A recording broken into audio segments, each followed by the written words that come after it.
The story starts with a malevolent woman showing Helga a strange insect in her apartment.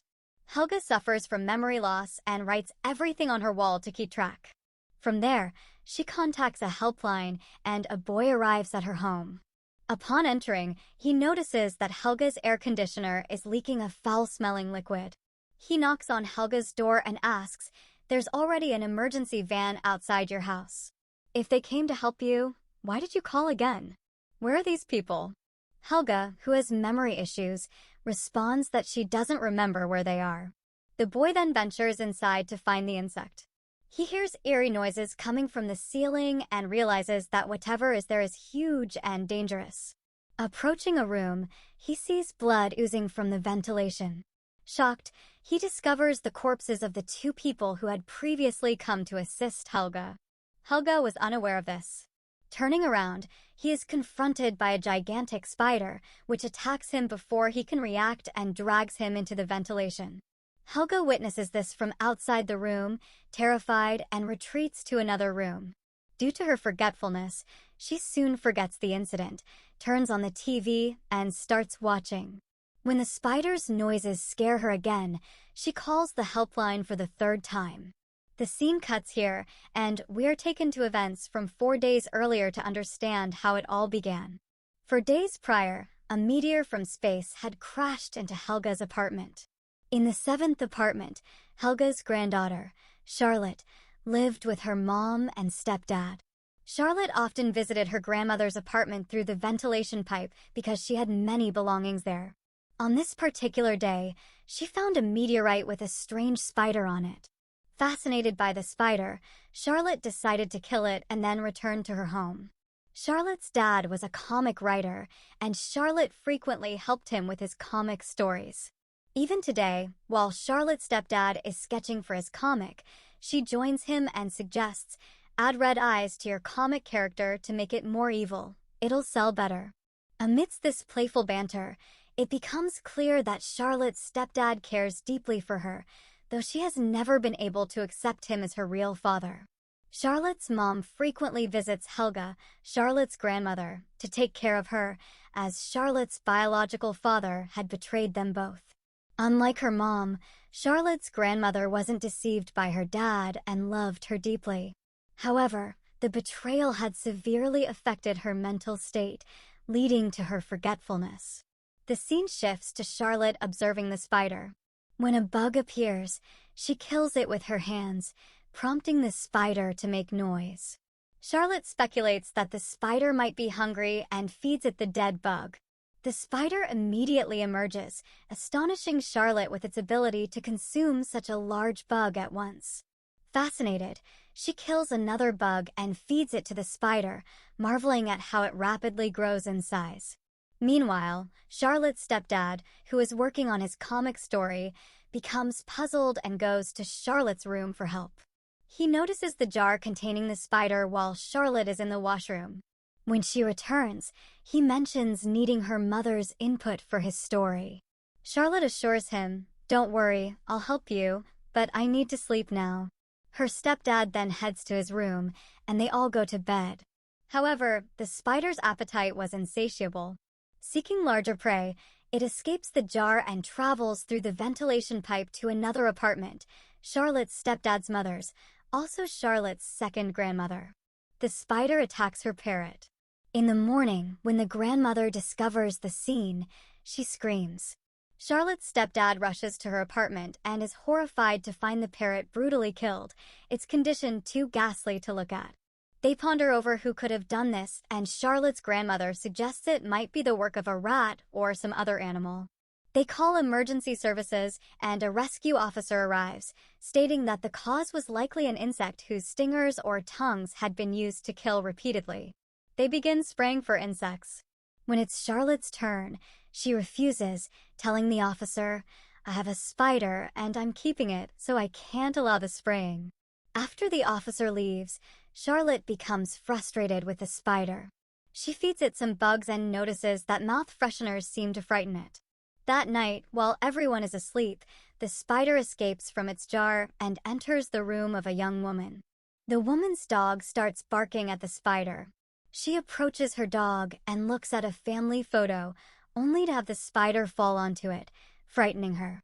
The spider suddenly attacks her mouth, causing blood to flow as she looks in the mirror. The spider then crawls into her mouth, resulting in her death. In the morning, Charlotte asks her mom if she can visit their neighbor, a person who researches animals. When her mom agrees, Charlotte takes the spider to him, seeking more information. The researcher examines the spider and tells Charlotte, "I don't think this is just a spider. It seems to be something else entirely. I need more time to study it. Can you leave it with me?" Charlotte agrees, leaving the spider with him. After studying it, he discovers that it is extremely dangerous and capable of killing humans. Meanwhile, back at home, Charlotte's mom and stepdad are having a conversation when they hear a noise from the ventilation. They discover the lady's dog inside. Charlotte's stepdad picks up the dog and attempts to return it. When the lady doesn't answer the door, he uses an emergency key to open it. He lets the dog inside, but it immediately starts barking loudly. Inside, he finds bloodstains and the woman's body, prompting him to call the police. The police determine that a human is not responsible for her death, terrifying everyone in the building as they realize that humans are now being killed, but they don't know what's behind these deaths. Charlotte's neighbor then calls her stepdad over to his house and informs him that Charlotte's spider is extremely venomous.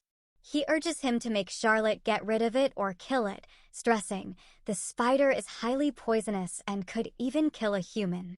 It's not safe to keep it at home." Charlotte's stepdad, alarmed by the revelation, realizes the danger posed by the spider and understands the urgency of dealing with it. Charlotte responds defiantly, saying, "You're not my dad, so you can't scold me or restrict me. I know this spider is good and I'm keeping it. That's my decision." The scene shifts to nighttime. The spider, which Charlotte had left at the researcher's house, returns to her place with the corpse of the neighbor's dog. The dog barks loudly at the ventilation, sensing danger. Meanwhile, at the home of Charlotte's other grandmother, she searches for her missing cat. Hearing its meows from the ventilation, she reaches in, only to be attacked by a bug, leaving her helpless and gasping for her last breath. Back at Charlotte's house, her mom and stepdad are arguing. Disturbed by the fight, Charlotte takes her brother to her room and puts headphones on to block out the noise.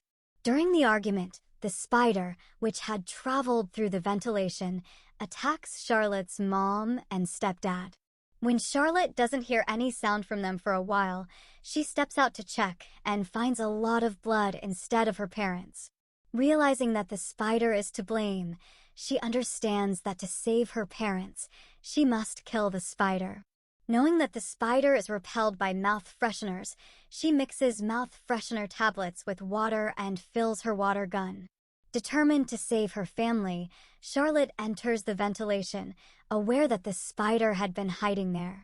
Her stepdad regains consciousness to find himself ensnared in a web alongside his wife, son, and mother. As he tries to rescue his mother, the web breaks and she falls. Venturing further, Charlotte arrives at Helga's apartment, where she discovers the lifeless body of her second grandmother, but still no sign of her parents. She questions Helga, who, due to her memory loss, can't provide any answers. Noticing the smell of mouth freshener in Helga's place, Charlotte deduces that this is why the spider hadn't harmed them. She instructs Helga to stay put and call the helpline for assistance. Charlotte suddenly hears her stepdad's voice coming from the elevator. She rushes over and finds him trapped in a web. With mouth freshener in hand, she quickly sprays it on him, breaking the webs. She tells Helga that the mouth freshener water can kill the spider and break its web. They decide to save everyone else. Meanwhile, the rescue officer who had initially come to help with the parrot returns to check on Helga, bringing us back to the scene at the start of the movie. As he arrives, he notices green liquid dripping from the air conditioner. Once inside, the spider attacks him. Hearing his screams, Charlotte and her stepdad rush to the scene. Both are injured by the spider, but they manage to protect the rescue officer. Charlotte's stepdad sprays mouth freshener water on the spider, scaring it away. The rescue officer reveals he has a nail gun and uses it to attack the spider, causing blue blood to ooze out. During this intense battle, a nail gun hit the fire alarm, activating the building's water sprinklers. Mouth freshener water begins washing off Charlotte and her stepdad, reducing its protective effect. Seizing this opportunity, the spider returns and grabs the rescue officer. Charlotte and her stepdad rush to save their family, discovering Charlotte's mom and brother trapped in the garbage chute by the spider. To rescue them, they enter the chute. Charlotte's stepdad tries to activate the chute so they can escape like garbage. He attempts to connect the chute's wiring to the spider, but is severely electrocuted and collapses, seemingly dead. Before Charlotte can help him, she sees the spider approaching. She quickly activates the chute, sending them out of the tunnel. Once outside, they find Charlotte's stepdad unconscious, but not dead. They revive him, and Charlotte, for the first time, calls him Dad, surprising him. They all embrace, relieved and hopeful that their ordeal is over. They think their troubles are behind them and look forward to a normal life. However, the installation shows numerous spider eggs, indicating that the threat isn't entirely over. The story ends on this ominous and mysterious note, leaving the future uncertain.